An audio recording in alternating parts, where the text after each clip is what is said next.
Muy buenas a todos, bienvenidos a un nuevo video, un poquito diferente. Hoy no me vengo a pelear con nadie, no vengo a refutar a nadie, les vengo a contar una experiencia. En 2024 hice mi primera misión de verdad. Y cuando digo de verdad, no hablo de una actividad suelta como ir un día al cementerio por el Día de los Difuntos a misionar, cosa que ya hice. Hablo de una semana entera viviendo en clave misión. 7 días donde todo gira en torno a anunciar a Cristo. 7 días con rutina, con comunidad, con oración, con visitas casa por casa. 7 días que, aunque parecen pocos, te cambian. En total fueron 3 semanas en 3 años distintos. La primera en El Dorado, en la parroquia San Adolfo, las otras dos en San Isidro, en la capilla de la Medalla Milagrosa. La misión se llama como uno de los grandes misioneros de la historia de la iglesia, San Francisco Javier, quien fue compañero y amigo de San Ignacio de Loyola. San Francisco Javier fue un hombre que dejó todo para llevar el Evangelio hasta los confines de la tierra. Y no es casual que se llame así. La misión San Francisco Javier está organizada por la Red Juvenil Ignaciana, es decir, la juventud jesuita en Uruguay. Jóvenes que no quieren vivir la fe como algo privado o cómodo, sino como algo que se comparte, que se anuncia, que se arriesga. Desde hace años, esta misión viene recorriendo prácticamente todo el país. De hecho, la única diócesis que falta por misionar es la de Montevideo. Tengo entendido que el resto de Uruguay ya ha sido visitado por este impulso misionero. Cada 3 años comienza un nuevo ciclo en un lugar distinto del país. El ciclo en el que entré yo fue en el departamento de Canelones, específicamente en los alrededores de Las Piedras. Me enteré de la misión gracias a una catequista de la Red Juvenil Ignaciana que daba catequesis conmigo en la parroquia a la que iba antes. Y me llamó mucho la atención porque yo venía con un falso concepto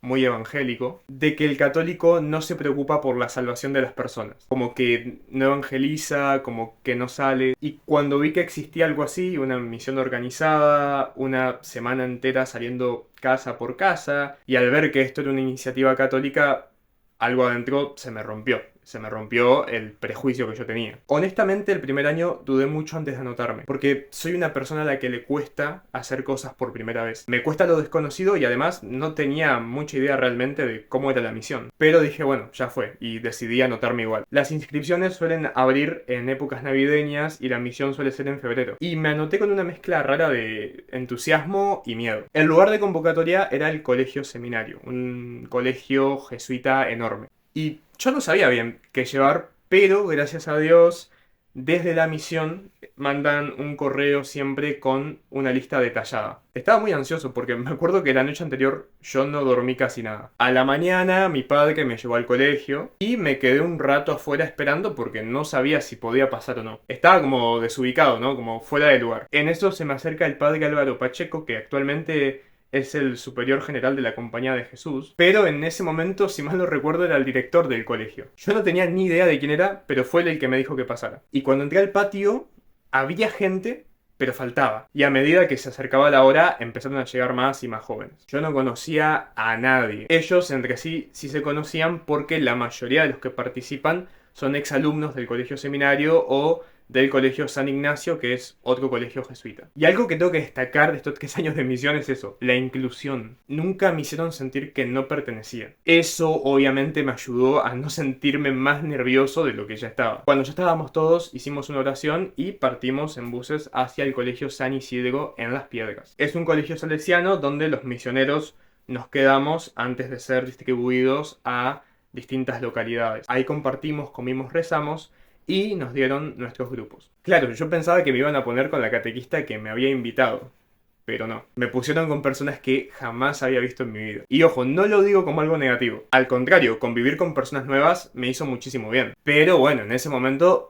yo estaba tenso. En el colegio salesiano hubo una instancia de oración y de meditación personal. Y ahí fue donde por primera vez, de forma tan clara, descubrí la espiritualidad ignaciana. No como teoría, no como algo que lees en un libro, sino como experiencia. Y claro, la espiritualidad ignaciana es profundamente contemplativa e introspectiva. No se centra tanto en pensar, sino en sentir. En los ejercicios espirituales, San Ignacio tiene una frase que a mí me marcó muchísimo, que dice: no el mucho saber harta y satisface el alma, sino el sentir y gustar de las cosas internamente. Y eso es clave, porque todas las mañanas, antes de salir a misionar, guiados por un sacerdote o por algún acompañante espiritual, leíamos el Evangelio propuesto en la guía misionera que nos daban al inicio. Rezábamos a partir de ese texto y después compartíamos con el grupo lo que nos había pasado interiormente, pensamientos, emociones, mociones. Y acá quiero aclarar algo. el compartir en grupo no es algo exclusivamente de los jesuitas, creo que es algo más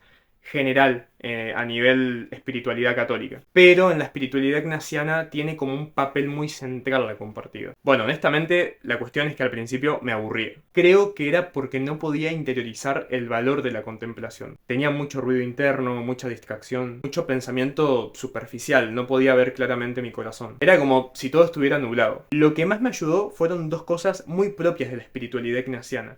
La primera, la respiración consciente, y la segunda, la imaginación. Esta espiritualidad propone imaginar escenas bíblicas, meterse en la escena, ver los colores, escuchar las voces, sentir el clima, imaginar que estoy delante de Jesús, que Él me mira, que yo le hablo. Y poco a poco fui agarrándole el gusto a la oración ignaciana. Llegó un momento que ya no era una obligación antes de ir a misionar, sino un encuentro. Bueno, retomando un poquito lo de antes, el primer año me tocó misionar en la localidad de El Dorado. Éramos 13 misioneros en la comunidad que nos recibió, en la parroquia San Adolfo. Y San Adolfo se dividía en dos grupos. Los 13 que estábamos juntos y otros 13 que estaban enfrente. Porque el barrio es muy extenso y bueno, era necesario dividirnos para poder llegar a más casas. Algo muy lindo de la misión es que aunque la mayoría son uruguayos, también participan muchos argentinos. Sacerdotes argentinos que viven acá, como también jóvenes argentinos que vienen especialmente a misionar. En nuestro grupo estaba el padre Germán Guidi, sacerdote argentino que vive en Uruguay, que por cierto hace contenido en las redes sociales,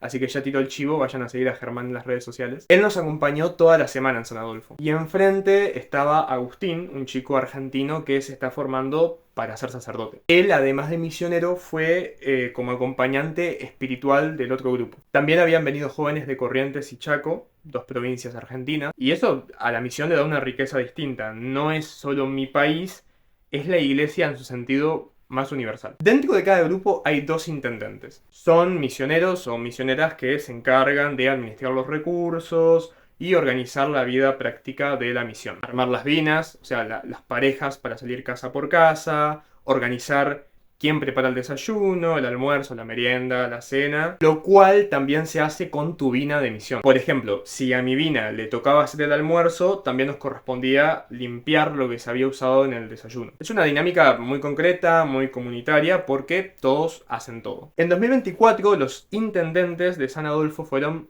Pili y Fran. Y acá hay algo que agradezco muchísimo. Pili, además de ser intendente, formaba parte de mi grupo de misión. Y como el número no daba exacto para ir de a dos, en vez de vinas hubo una trina. Es decir, salíamos de a tres. A mí me pusieron con Pili y con otra misionera, Fla. Y sinceramente lo agradezco mucho porque cuando salíamos a misionar a mí me daba vergüenza aplaudir para llamar a las casas. Sí, ese gesto tan simple me daba vergüenza. Me costaba mucho porque me exponía y no estaba acostumbrado a dicha exposición. Pero creo que el hecho de que ellas estuviesen conmigo me ayudó a equilibrarme. Tal vez ese primer año no me animaba tanto a llamar a las casas, pero sí, entre charla y charla, me animaba a ofrecerle a la persona si quería que rezáramos por ella o alguna cosa de ese estilo. Además de quienes ya nombré, estaban Paula, Darío, Gonza y More, que venían de Argentina, y también Agustín, Agustina, Petu, Anto y Juli, que son uruguayos como yo. Y hay una casa que nunca me voy a olvidar, que creo que fue la que más me marcó en el 2024. Vivían dos mujeres y un hombre. Una de ellas era esposa de él, y si bien no recuerdo sus nombres, recuerdo sus rostros. El hombre era anciano y tenía EPOC, una afección pulmonar que le dificultaba mucho respirar. Se lo notaba frágil, cansado. Nos quedamos un buen rato conversando con ellos. Yo, como muchas veces, estaba callado. No me animaba a hablar tanto por la situación, ¿no? Soy una persona que a veces le da miedo como meter la pata, ¿no? Embarrarla, como decimos acá. Pero Pili tiene un don enorme para charlar. Y ella llevaba la conversación con una naturalidad impresionante. En un momento, no recuerdo si fue en esa primera visita o si fue otro día que los revisitamos, pero recuerdo algo con total claridad. El hombre empezó a llorar. Lloraba en silencio, conmovido. Y no era un llanto de tristeza, o al menos yo no lo percibía así. Era un llanto de alguien que se siente querido. Yo creo que de alguna manera él interpretó nuestra visita como si Jesús mismo le estuviese diciendo: acá estoy contigo, no me olvidé de vos. Y eso me marcó profundamente. Al año siguiente me enteré que este señor había fallecido. Pero también, lejos de sentir que todo terminó ahí, sentí lo contrario. Porque hay algo que permanece. San Pablo dice que el amor nunca pasa. Y yo estoy convencido que en ese momento, en esa visita, en ese llanto, en esa presencia compartida, no quedó perdido en el tiempo. El amor que se dio ahí no murió con él. Y eso es algo que la misión me enseñó. A veces no cambias una vida entera, a veces simplemente estás. Y eso alcanza. Pasamos ahora al 2025. Estaba muy emocionado por volver. Me anoté convencido de que quería repetir la experiencia del 2024. Pero unos días antes de la misión nos avisaron algo inesperado. Como se había notado mucha más gente que el año anterior, iban a abrir nuevas localidades y a redistribuir a algunos misioneros. No fue una buena noticia para mí, pero yo tenía la esperanza de que la organización me volviera a mandar a San Adolfo. Pero no. No fui el único que cambiaron. Fran, Agustín y Petu también fueron reubicados y nos mandaron a la comunidad de la Medalla Milagrosa. Y sinceramente al principio me costó. La comunidad de la Medalla Milagrosa a simple vista estaba bastante abandonada. Pero había algo muy fuerte. A una cuadra hay un hogar manejado por las Hermanas de la Caridad, las de Santa Teresa de Calcuta. Un hogar donde viven personas ancianas y personas discapacitadas. Desde el primer momento se notaba el trabajo enorme de las hermanas. No solo cuidan a los residentes, sino que además dan catequesis a los niños del barrio. Muy impresionante. Si bien había 3 personas que conocía del año anterior,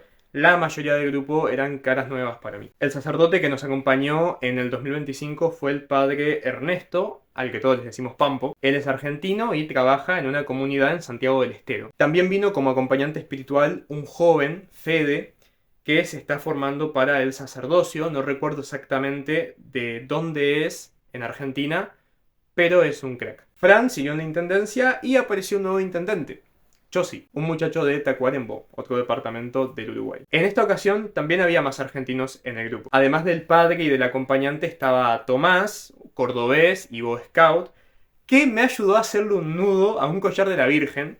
Este nudo es el que hizo Tomás en 2025, o sea, se le nota lo Boy Scout porque no se ha desatado desde ese año. Y Agos, que resultó ser hermana de More, con quien había misionado el año anterior. De los uruguayos y de las caras nuevas estaba otro Fran, sí, otro Fran. Mavi, que canta y toca la guitarra increíblemente bien.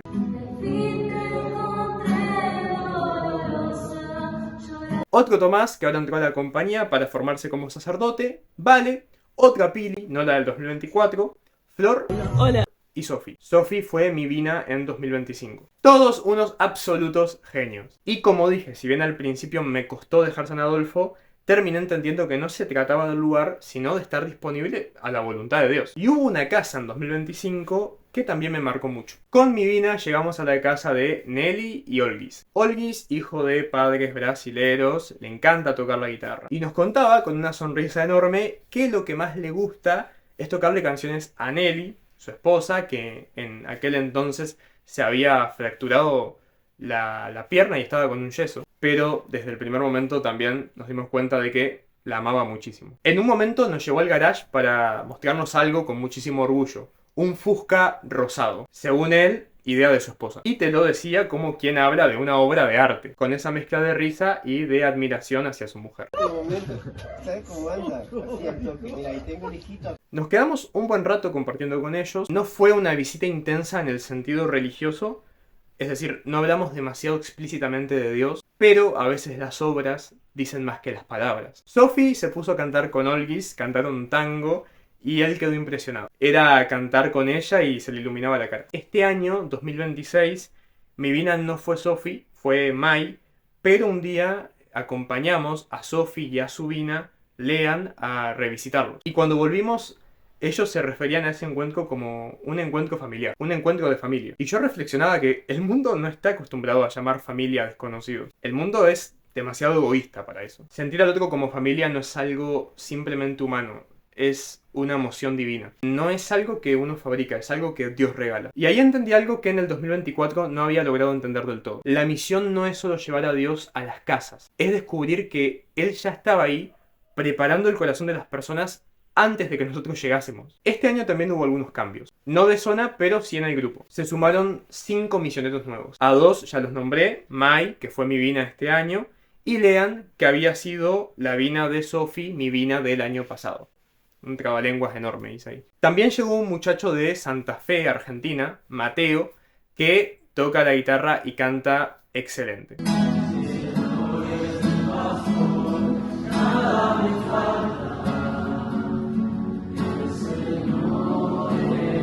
Entre las nuevas incorporaciones también vinieron 2 novicias de la congregación Esclavas del Sagrado Corazón de Jesús. Eva, de Portugal, a quien le gusta mucho dibujar, y Milena, que también canta y toca la guitarra muy bien. Con Mateo, Mavi y Mile teníamos la música asegurada. Ojo, el padre Pampo también toca la guitarra y canta. De hecho, su éxito más grande dentro de la misión es Declaración de Domicilio de Cristóbal Fones. Esta canción se volvió nuestro himno interno dentro del grupo de Medalla.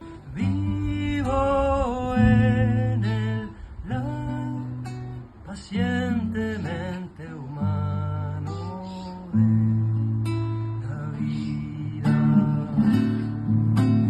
Vivo en el lar, sagradamente humano de la vida. También tuvimos la experiencia de misionar con Noelia, una muchacha de la comunidad de Medalla, que en 2025 no nos había podido acompañar del todo, pero este año se convirtió en una misionera más del grupo. Y personalmente tuve también la alegría de reencontrarme con mi amiga Romy, que es de la zona donde fue llevado a cabo este ciclo. Una de las cosas más desafiantes de estos 3 años de misión, donde tuve que lidiar bastante con mi timidez y mis inseguridades, fue participar en los talleres de adultos. Siempre digo medio en chiste que yo trabajo mejor con los adultos porque los niños y yo no nos entendemos mucho. En San Adolfo los talleres con adultos eran más que nada encuentros mano a mano. Cuando yo estuve ahí era difícil reunirlos a todos en una ronda y hacer formalmente el taller. Pero en Medalla Milagrosa, los 2 años que estuve, sí se logró eso. Se armaban rondas de conversación. Y ahí apareció otro desafío. Muchas de las personas del hogar, con todas sus experiencias de vida y sin nombrar a nadie en particular, empezaban a contar cosas muy fuertes. Historias duras, situaciones personales muy profundas. Y escuchar eso no es algo a lo que uno esté acostumbrado. Entonces, el desafío no era solamente escuchar, sino poder continuar después, seguir acompañando el espacio, seguir sosteniendo el momento. Y eso no fue solo un reto para mí, sino también para los otros misioneros que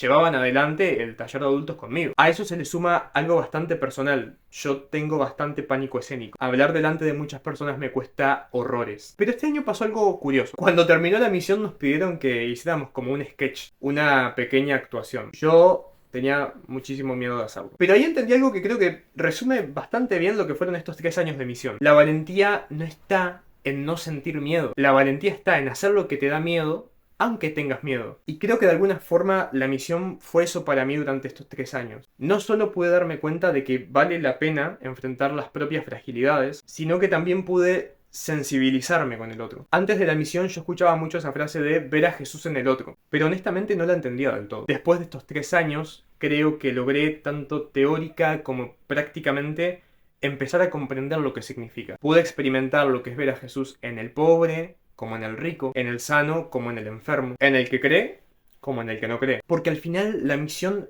no se trata solamente de llevar a Jesús a los demás como si uno lo tuviera y el otro no. Muchas veces se trata de descubrir que Jesús ya estaba ahí esperándote en el otro. Y aunque hubo muchas situaciones que me marcaron en estos años, muchísimas más de las que podría contar sin que este video se haga eterno, hay una en particular que me interpeló mucho en este 2026. Un día pasamos por una casa que yo personalmente no había visitado el año anterior, aunque otros misioneros sí lo habían hecho. Cuando íbamos pasando por enfrente, salió un hombre y se nos quedó mirando. Yo lo miré también. Y de repente nos dijo: ¿ustedes vinieron el año pasado? Le dijimos que sí, que otros misioneros habían pasado por su casa. Entonces nos contó que su esposa había sufrido un ACV. Nos invitó a pasar y cuando entramos, ella al principio no reconoció nuestras remeras, que por cierto es esta.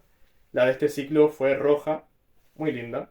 Pero cuando finalmente, gracias a la remera, se dio cuenta de quiénes éramos, abrió los ojos y empezó a sonreír. El ACV la había dejado sin poder caminar, pero con mucho esfuerzo logró sentarse en la cama para conversar un ratito con nosotros. Charlamos un poco, no mucho, porque a Mai y a mí nos tocaba hacer el almuerzo ese día y teníamos que volver media hora antes. Pero antes de irnos hicimos algo muy simple. Rezamos los 4 juntos. Y a veces esos momentos simples terminan siendo los más fuertes. Este año también me pasó algo que me sorprendió mucho. Un abuelo del hogar se me acercó y me contó que los talleres del año pasado lo habían ayudado a abrirse más con las otras personas del hogar. Y para mí eso fue como una pequeña señal, una esperanza silenciosa de que, aunque uno muchas veces no lo vea, los frutos están. Por último, antes de terminar, me gustaría centrarme en mis compañeros de misión. En la sociedad actual existe una tendencia muy marcada. Cuando alguien escucha palabras como iglesia, catolicismo o Jesús, Muchas veces imagina inmediatamente a un cura viejo de sotana o a una persona amarga